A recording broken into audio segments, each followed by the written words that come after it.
Hey everybody, we are in day 240 in our Bible reading plan, Job 22 through 25 and Psalm 27. Great readings today, both in the Psalms and in Job.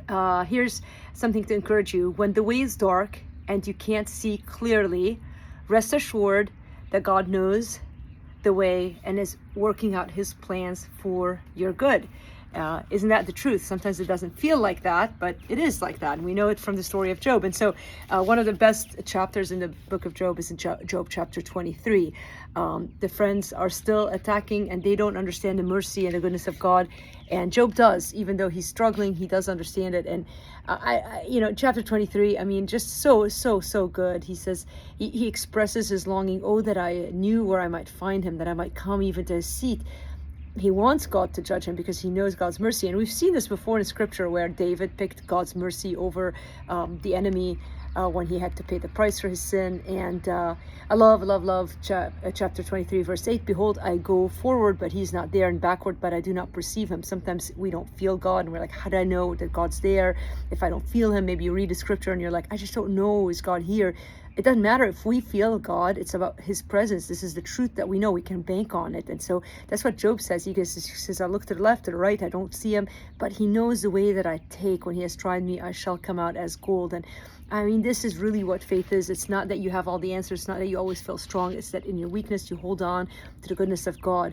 And he reaffirms the sovereignty of God. He says, he is unchangeable. Who can turn him back? What he desires, that he does. And that is a great understanding to hold on to, that God is sovereign and control of everything. He will complete what he appoints for me. If you're going through a season of waiting, a season of suffering and difficulty, just know that God is at work for your good. He says, therefore, I'm terrified of his presence. When I consider it, I am in dread of him. And if you don't understand the fear of the Lord, then you don't really understand God. He says, God has made my heart faint. The Almighty has terrified me, yet I am not silenced because of the darkness, nor because thick darkness covers my face. So as low as Job gets, he always has this ray of light that comes through, which is so inspiring. And so he goes on in chapter 24 and continues his talk, and you can continue to read it. Moving into chapter 25, which is really a bonus short 6-verse chapter. But we're going to continue a little bit more with